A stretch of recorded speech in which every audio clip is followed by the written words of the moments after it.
जो स्टूडेंट्स यहाँ बैठे हैं, आपसे मैं एक छोटी सी बात कहना चाहती हूँ। आपने एपीजे अब्दुल कलाम साहब का नाम सुना है ना सबने? हाँ, कलाम साहब ने एक बात कही थी कि in the very old times the world was driven by the muscle power, after that it was driven by money power, and now it is being driven by the power of knowledge. यानी पहले शरीर की ताकत से दुनिया चलती थी, उसके बाद कुछ दिन पैसे से दुनिया चली, और अब दुनिया कैसे चलती है? ज्ञान की ताकत से चलती है।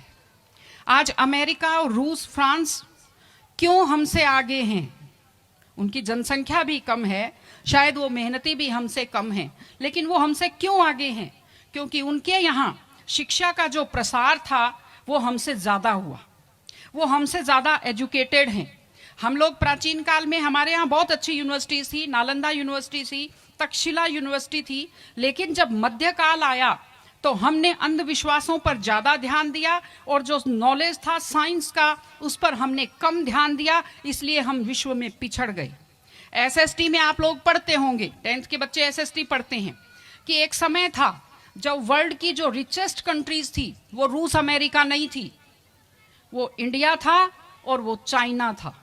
चीन और भारत विश्व के सबसे धनी देश थे, लेकिन हमने एजुकेशन पर ध्यान देना छोड़ा। उसका नतीजा ये निकला कि हम लोग गरीब हो गए, हम लोग पिछड़ गए, हम लोग कमजोर हो गए। इसलिए अगर आपको खुद को ताकतवर होना है और इस देश को ताकतवर बनाना है तो आप लोग शिक्षा पर ज्यादा से ज्यादा ध्यान दीजिए। हमारी बेटियां यहाँ बैठी हुई हैं, आप लोग बहुत खुश किस्मत हैं, आपकी किस्मत अच्छी है कि आपने इस जमाने में जन्म लिया है जब लड़कियों को स्कूल भेजा जाता है, जब लड़कियां बराबरी के अधिकार के साथ आत्मसम्मान से जिंदगी जी सकती हैं। मैं अभी सोफे पर अकेली बैठी हुई थी, फिर उसके बाद शिफा जी आए और फिर उसके बाद संतोष जी आए, तो हमें जगह हमारी बढ़ती गई। मैंने कहा भाई पुरुषों सिंहासन खाली करो, महिलाएं आती हैं। तो आप लोग बहुत खुशकिस्मत हैं।